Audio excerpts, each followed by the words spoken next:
Hi, I'm James McGuire, and on today's eSpeaks, we're talking about artificial intelligence in business.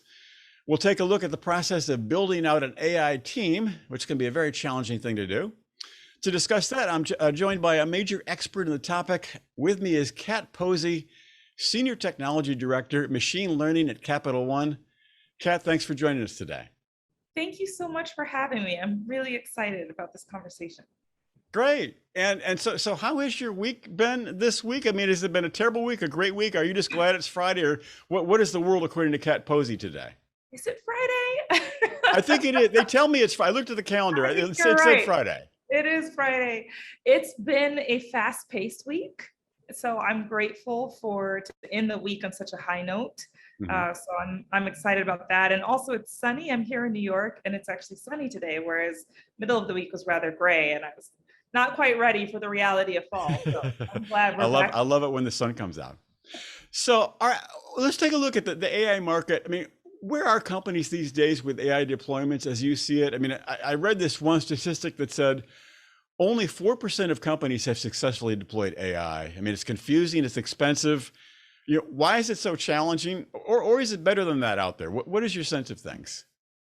I love this question. I think it depends on the industry, right? So I'd Mhm. be curious to learn more about that Mhm. statistic that you just shared about if that was industry specific. Certainly, I Mhm. think especially in big tech, they're definitely deploying, rather complex algorithms and advancing AI. Then I think there's some industries where maybe it's a bit of a challenge, and part of that is because there's no shortcut. I think to Mm. do machine learning in a way that's actually going to drive real tangible business results, you have to do your homework. You've got to have your data infrastructure addressed and modernized. And Capital One, we've made those investments. We started that journey, 2012. And so, Mm. really committing to going all in on the public cloud, the first financial institution to do so, right? Mm. Mhm. And so just last year, we're the first bank to officially exit the data warehouses and officially go all in everything on the public cloud. And that Oh. type of investment and that journey over time of transforming and modernizing how we approach, how we hire, how we think about modernizing our approach to technology and data transformation is what is allowing for us now to meaningfully deploy machine learning in ways that are beneficial to the customer and the Mhm. customer experience, which is Mhm. ultimately our end goal. I guess you hear that expression a lot. Every company is a tech company. So the Capital One is definitely a tech company. Oddly enough, it's not only a financial company, it's a tech company. Definitely. I think, what we saw is that the future for banks is that they need to become technology companies, world class, but also have world class risk management approaches. And it's that combination that allows for us to deliver on what we're striving to do, which is to change banking for good, which is to make sure that we can create a more dynamic, cool, interesting experiences for our customers, and also that our associates can grow with us, that they have that opportunity to reskill and upskill and become a part of the technology transformation. All of us are becoming more and more so technologists, whether I think we're aware of it or not. Right. You mentioned in your answer to the idea of doing your homework in terms of deploying AI. I mean, what did you mean by that? What does it mean to do your homework when it comes to deploying artificial intelligence? Well, it means a number of things. One, it you need to make sure you figured out your data pipelines, right? Like without that, you're not going to harness machine learning in a way that's meaningful to your company, right? You could do things on the surface, but things that are going to be transformative to your business, you have to make sure you do your homework and candidly the hard work of data transformation, especially anyone who's a legacy business or a legacy industry, right? Where you've Mhm. got a lot of data built in older systems. Mhm. So that's part of it. But the other part of your homework, as it were, is really thinking about machine learning as a team sport. It's Hmm. not just, it's very important that you're attracting the right modeling and data science talent. You need that, that's Mhm. core. But you have to think holistically about who else needs to be on that team, right? How are you thinking about ethics? How are you thinking about product and the vision of where those products ultimately need to go? How are you thinking about policy and what Hmm. policies will need to shift and change? very importantly, how do you think about the customer experience and designing for that so that it's not a disruptive or even, an experience where they feel like, oh, you know too much about me, right? Because you Right, predictive right. Could be analytics are creepy. quite powerful, and you want to do that in a way that feels good and feels natural, for your customers. Hmm. So, all right, part of that is actually building out a team so they can do that. I mean, if you'd give companies a few recommendations for building out an AI team, what would they be other than spending $1 zillion to hire really great people? How can companies get started? Hiring is important. Having a talent strategy is definitely an important component. At Capital One, that's really important to us. We want the best and the brightest to build their careers with us. And so we really put a fulsome effort there to make sure that we're constantly attracting Hmm. those folks. But once you have people, what do you do? Right, How are right. you setting them up to succeed? I think one key thing that I would advise companies to do is avoid siloing. I think it's Hmm. easy to kind of, bring in folks and then isolate them. And Hmm.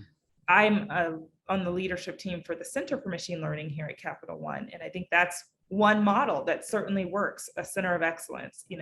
We bring in talent, but then we deploy that talent into different lines of business to sit alongside them, to figure out their business problems, and to partner with them in figuring out what types of machine learning models would be applicable and appropriate given, the challenge they're looking to solve. And so that combination of, you've got a center that's helping bring in talent, that's helping to de-risk emerging approaches from R&D and apply that, but then you've got to make sure it disperses back out. It's integrating back into your day-to-day operations. Without that, I think you end up getting a bunch of talent that's isolated, and then you never realize the benefits. It seems like it's difficult to do for a lot of companies. I mean, some individual is in the IT department, this individual is in the sales department, this person's in middle management. I mean, and they speak different languages, and they may or may not interface that well. I mean, how do you break down those silos to build those models? That's such an important question. And I can tell by the question, you're really savvy and understanding the complexity of getting anything done, right? In big or small companies. And certainly there are programmatic and structural components that you can do to solve that. And I think that's important. One of the things I just want to highlight is that Capital one of the things I love about working here is we are a relationship driven company. And Hmm. so there's so much that can be done when you take the time to thoughtfully build relationships with your partners, with your colleagues, with your coworkers, with your teammates. And so that is a key piece that I don't know that any structure can substitute. The Hmm. importance of, when you're coming in, be curious about the person, not just their problem, but the person themselves, make that connection, and then be intentional about how those relationships can help, accomplish things together. Hmm. Do you sense there's a shortage of tech talent out there, or is like, no, it's available at a certain price, but or is there really a shortage? It's such an interesting question because I'm a bit of a space geek.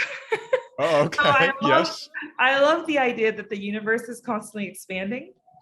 And so, And where does it end out there, et cetera? We don't know right, how far it goes, but sure, those are some big questions that we can get into. Yeah, right. So in my mind, machine learning as a field is just expanding. So it's not totally. necessarily that there's a talent shortage, it's that the field is expanding. What becomes Ah, okay. possible is expanding, and it's rather emergent. It's a field that's still Totally. developing. And so in that way, I don't know that it's a shortage. Now, what I will Hmm. say is, one of the things that we do at Capital One is we focus on human-centered AI. In other Hmm. words, you want to make sure machine learning is happening in the aid of humanity, right? And Hmm. right down to even how we think about talent. So yes, we are aggressively hiring and seeking the best and brightest, but we also know we have the best and brightest already with us. And so part of what we're doing is creating very intentional structures. We have an internal college, as it were, where folks can go through retraining. So they can Hmm. reskill and upskill. And we have that happening right now, where software engineers can reskill and upskill into becoming machine learning engineers, right? That Uh-huh. hybrid between data science and software engineering. And Okay. so I think those kinds of investments are really important for all companies to think about. Sometimes you can actually hurt morale in your internally if you're not careful. Like, yeah, we're just going to go out and get the best. And then folks go, am I chopped liver?